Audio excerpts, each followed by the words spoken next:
വിവരമില്ല എന്നും വിവരമില്ലാത്തതാണ്.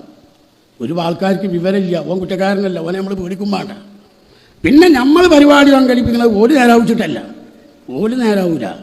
ഓല് നേരായാൽ നമുക്ക് അത്ഭുതമാണ്. കാരണം മഹാനായ അഷ്റഫുൽ ഖൽഖ് സ്വല്ലല്ലാഹു അലൈഹി വസല്ലം തങ്ങൾ പറഞ്ഞത്, ബിദ്അത്ത് എന്ന് പറയുന്നത് നായക്കളകുന്ന പേവിഷം പോലെയാണ്. വേപ്പളകുന്ന നായാന്ന് കേട്ടിട്ടില്ലേ? അതിനാരെങ്കിലും ചികിത്സിക്കുമോ? അതിന് ചികിത്സിക്കൂല. നമ്മളെന്താ വേണ്ടത്? ആ വിഷം നമ്മളിലേക്ക് പകരാതിരിക്കാൻ നമ്മൾ ശ്രദ്ധിക്കണം. അല്ലാതെ ഓല് നേരാവൂല. ശരിയായ ഒരു സലഫിയായ മനുഷ്യൻ ഓൻ പിന്നെ നേരാവൂല. എന്തുകൊണ്ട്? അള്ളാന്റെ റസൂൽ പറഞ്ഞതാണ്, ഓൻ നേരാവൂല. പിന്നെ എന്തിനാ? നമ്മളോട് റസൂൽ സല്ലല്ലാഹു അലൈഹി വസല്ലം തങ്ങൾ പറഞ്ഞു, ഫയ്യാക്കും വയ്യാഹും, ആ വിഷം നിങ്ങളിലേക്ക് പകരുന്നത് നിങ്ങൾ ശ്രദ്ധിക്കണം. അവരിൽ നിന്ന് നിങ്ങൾ വിട്ടുനിൽക്കണം, അവരിൽ നിന്ന് നിങ്ങൾ അകലം പാലിക്കണം. അതിനാ നമ്മളെ ഈ പരിപാടി. നമ്മൾ വേണ്ടതെന്താ?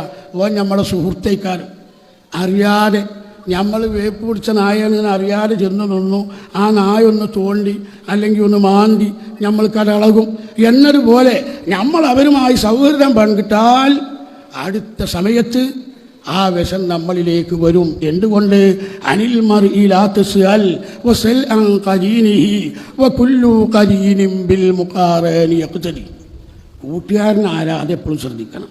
എൻ്റെ കൂട്ടുകാരൻ സെലഫിയ, അടുത്ത് സെലഫിയോ, ഇതിപ്പോൾ സെലഫിക്ക് പഠിക്കുകയാണ്. അപ്പോൾ അതുകൊണ്ട് നമ്മളെന്താ വേണ്ടത്? അവരിൽ നിന്ന് അകലം പാലിക്കണം. അകലം പാലിച്ചിട്ടില്ല എങ്കിൽ ആ മുസീബത്ത് നമ്മളെ പിടികൂടും.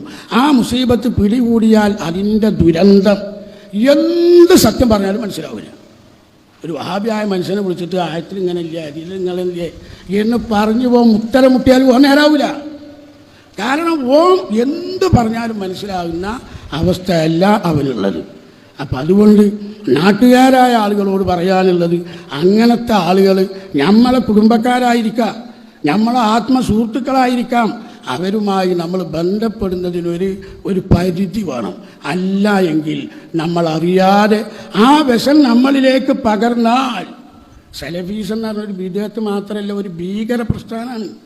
ഈ നാട്ടിൽ കുഴപ്പമുണ്ടാക്കുന്ന ഒരു ഭീകര പ്രസ്ഥാനമാണ്.